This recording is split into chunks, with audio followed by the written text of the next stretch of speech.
42 të tjerëve të akuzuar në aktin kapital ndaj grupit të Banjskës në krye me Milan Radojqić me ish kolonelin e policisë së Kosovës, Refki Morina. Faleminderit për kohën, zotëri Morina. Ju përshëndesëm edhe ne.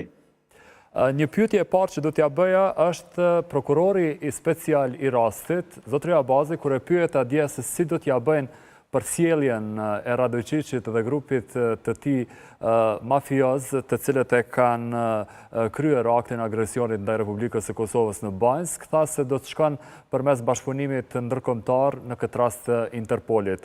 Sa do të jetë e mundur ekstradimi i tyre eventual në Kosovë? Është e vërtetë se pas shpalljes së aktakuzës, do të thotë ndaj kryesve të dyshuar të terrorizmit në Banjsk, duhet flet arrestet të shpallen, do të thotë edhe në Interpol dhe në Europol.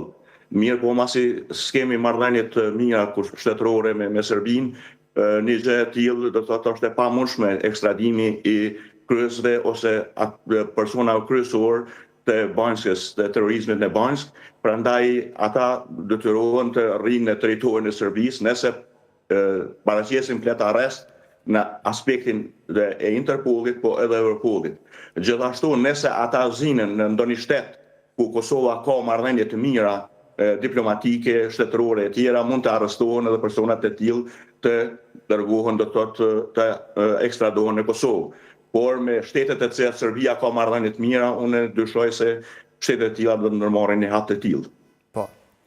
Dhe eventualisht antarësimi i Serbisë në Bashkimin Evropian do të ndryshonte diçka, apo duket se është mision i pamundur dhe realizohet ajo që thon shumë kush, se regjimi tanishëm në Beograd më përpara jep dorëheqje se sa që ekstradon Radojqićin dhe bandën e tij?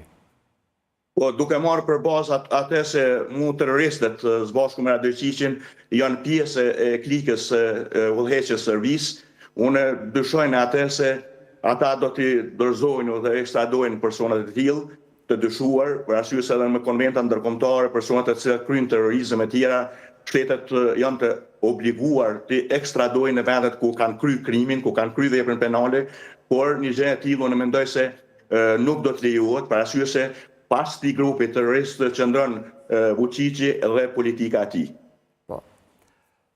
Sa lund rol bashkëpunimi me aleatët, me ndërkombëtarët?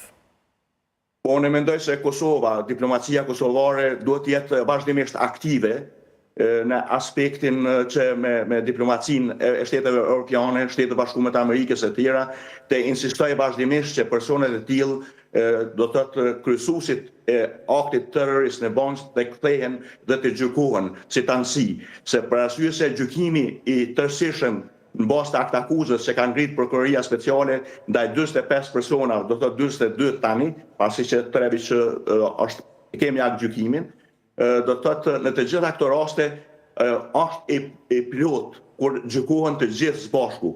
Por në momentin caktuar kur kemi vetëm 3 për shembull që janë në Kosovë dhe gjykimi shpallet ndaj tyre, pastaj është drejta ankesës, ajo që u tha nga prokuroria, nga gjykata, është afati i përdorimit të mjeteve të rregullta edhe të jashtëzakonshme juridike që kanë drejtë palët të paraqesin për shkak të akuzuarve të tyre, por unë besoj se për këta të re ka argumente të mjaftueshme që edhe ankesa, edhe mjetet jashtëzakonshme juridike nuk do të jenë ato që do të aprishin vendimin e gjykatës shkallës parë. Gjithashtu duhet të ketë kujdes për arsye se një veprim i tillë pa udhëheqjet e grupit terrorist të Banjskës, pa gjykimin e tyre, pa kthyrjen e tyre, do të thonë ekstradimin e tyre në Kosovë, një gjykim i tillë për këtë grup terrorist është një hendek i madh edhe në aspektin juridik. Për arsye se kjo vepër penale është kryer si grup i tanësishëm i organizatorëve dhe secili në atë organizatë terroriste ka pasur rolin e vet. Ku në bazë të rolit e vetë duhet ta marrin dënimin e merituar. E kjo dihet kur tanësi grupin, edhe udhëheqësin e grupit, edhe grupin e kemi këtu edhe gjykohet në bazë kodit penal të Republikës Kosovës. Ju thoni që edhe gjykimi në mungesë i atyre 42 të tjerëve që janë të parritshëm për drejtësinë kosovare momentalisht, do të ishte një lloj jo satisfaksioni përderisa ata nuk dënohen, sikurse këta të tretë të cilët i është bërë gjykimi në Kosovë.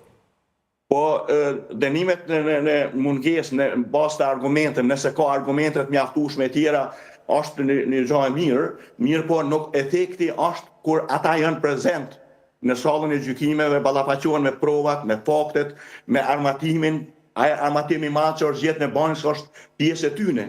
Prandaj në momentet kur ata në mënyrë fizike, psiqike, objektive atakohen me dëshimtar, me persona tjerë, organizimin e secili do të thotë i kanë pasur rolet e veta në organizimin e tillë terrorist, atëherë kjo do të jetë e plotfuqishme dhe do të jetë një dënim i plotfuqishëm në aspektin juridik, edhe në aspektin e përgjithshëm, edhe në aspektin e konventave ndërkombëtare, po edhe drejtës ndërkombëtare. Për arsye se personat në mungesë mund të gjykohen nëse ka argumentet mjaftueshme që argumentojnë një gjë të tillë. Po. Ju keni qenë gjatë kohë në policinë e Kosovës në shërbim. Pse dhe e besoj që edhe ju thani që me të drejtë 24 shtatori 2023 quhet si ndërmarrja më e madhe dhe më e suksesshme operacionale e policisë së Kosovës. Për arsye se ky akt terrorist është i drejtuar ndaj sigurisë së vendit tonë, ndaj policisë Kosovës, ku e ka humbur jetën rështeri Afrim Bunjaku, dhe është i orientuar drejt për drejti kundër sigurisë dhe rregullimit shoqëror, shtetëror dhe kushtetues të vendit tonë. Dhe se qëllim kryesor ka pasur destabilizimin e pjesës veriore dhe duke i qit institucionet e sigurisë para aktit të kryer.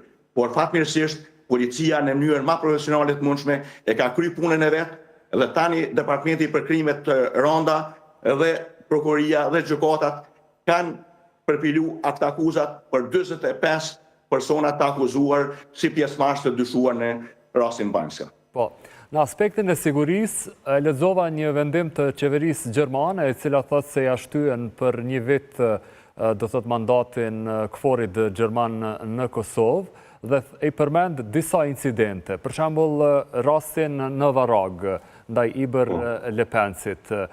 Policia e Kosovës aty ka bashkëpunuar ngushtë me CIA-n amerikane dhe FBI po ashtu. Edhe në rastin e Bajskës po ashtu. Sa janë të rëndësishme këto bashkëpunime sidomos me palën amerikane? Po policia e Kosovës me formimin e saj është formu në bashkëpunim të vazhdueshëm me Shtetet e Bashkuara të Amerikës, me State Department amerikan. Edhe shumë pajisje teknike, teknologjike që posedon policia e Kosovës janë pjesë e teknikës, teknologjisë e policisë amerikane, State Department amerikan. Për shembull, laboratori kriminalistikës teknike është dhuratë e State Department amerikan që është bush Kosovë, një ndër laboratorët më të mira në Ballkan. Prandaj ne jemi pjesë ose ushtrues ose pjesë e profesionalizmit të policisë Shtetit Bashkuar të Amerikës, po jo vetëm të atyre, po edhe Gjermanisë, të Anglisë dhe vendeve tjera më zhvilluar perëndimore. Prandaj edhe suksesi i policisë është kjo që është. Për arsye se mund këta terrorista të nxitur nga pjesa e Vučićit kanë pasur qëllim të dështojë siguria e vendit. Dhe në mënyrë ose tjetër paraqes para aktit të kryer policinë e Kosovës. Por ky profesionalizëm, teknika, teknologjia, bashkëpunimi me Shtetet e Bashkuara të Amerikës, me Gjermaninë edhe me shtete tjera, me inteligjencën e tyre, ka bërë që këto aktet e tilla të kthehen bumerang ndaj këtyre terroristëve, po edhe pjesës në Iber Lepenc, ku atje është identifikuar personat e tillë në bazë për shembull të teknikës, teknologjisë të pluhurit, baltës atje të teknologjisë më moderne të cilat përdoret sot në shtetet perëndimore. Faleminderit zotëri Morina.